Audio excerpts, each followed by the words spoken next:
How you doing, Mr. Vincent? Great, Mr. Cooper.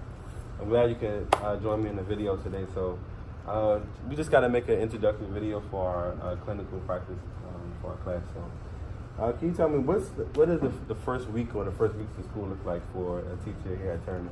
Kindergarten teacher. Well, the first weeks of school here at Turner look alike in a lot of ways across the grade levels, where everyone is setting systems into place, establishing routines, establishing their version of what's been dubbed the Turner Way. And the Turner Way is really a set of guidelines and practices whereby Turner has set in accordance to district standards and DCPS standards, where teaching is done, procedures are done, and rules and routines are carried out here at school. So your first couple of weeks is kind of introducing those things, establishing them, practicing those pieces, tweaking them. So what kind of expectations and routines should we roll out in the first weeks? From the most basic to the most elaborate. Yeah. From how to walk from your seat to the carpet, how to stand up and push your chair in, how to sit crisscross applesauce, hands in your lap, how to raise a quiet hand, where the pencils go, how do I alert the teacher when I need to use the restroom, how do I answer a question, how do we walk down the hall. So they could be as varied and as many or as little as needed, but those are a lot of the ones that you establish at the beginning of the year that you will revisit either every day or literally all school year. Okay, awesome. So we have to talk a lot about standards and really unpack a lot of standards as we plan and as we go through our clinical practice. Can you talk a little bit about learning standards, like how do you find them or how you research them and how you apply them or unpack them? Well, DCPS follows the Common Core state standards for ELA and for math. And so you really just simply go to Common Core state standards website and pull from there. I mean, DCPS has them on access to them on DCPS's website, but you can also just go straight to that website to pull those standards. Science and social studies aren't always so clearly defined, but DCPS does use the Common Core ones that have been made for that, as well as DC for early childhood.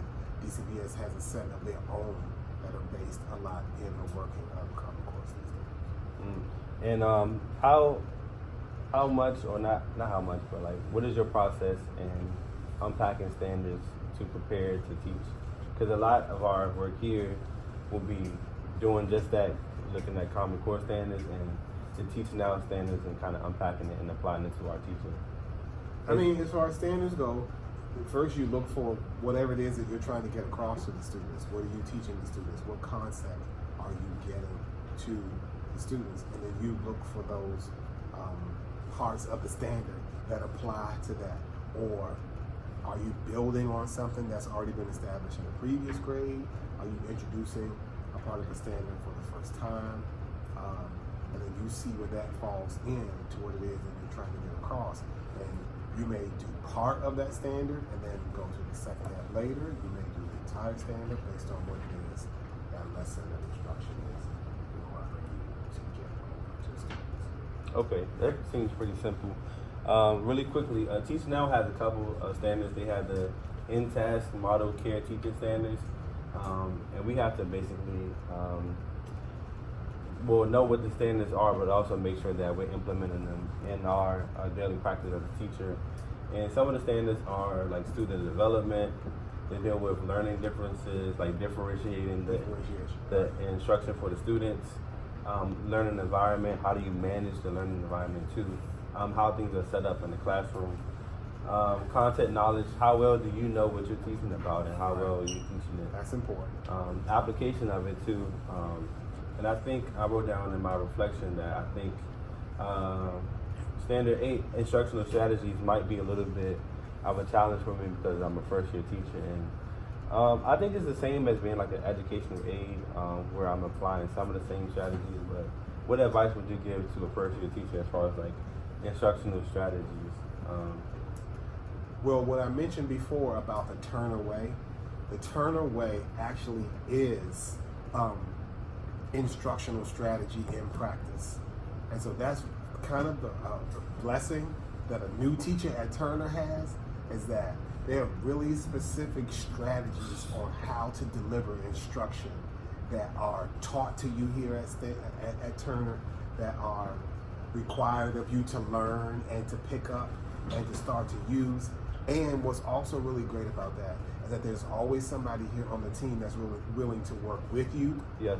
to help move you along in that way, to help you get an understanding of what it is that you're needing to do, and in a lot of ways to even help you get it done, actually laying out the pieces. And I've never had that experience before as a teacher prior to coming here to Turner. And so that's a really, really good plus about being able to deliver instruction. So I feel confident that a teacher here at Turner, taking the help, taking the plans that are laid out, learning that Turner way, would have no problem of mastering instructional strategy or mastering a strategy in how to deliver instruction in a really, really efficient and effective way. Cool. So I'll be looking to you as my mentor teacher to help me to do it the Turner way and to really find my groove and how I can apply different instructional strategies to my classroom. I appreciate your time, and I look forward to working with you this school year and throughout the program. And thanks again. Appreciate it. My problem. My pleasure, not my problem. Cool. Your problem is my pleasure. Nice. All right. Awesome.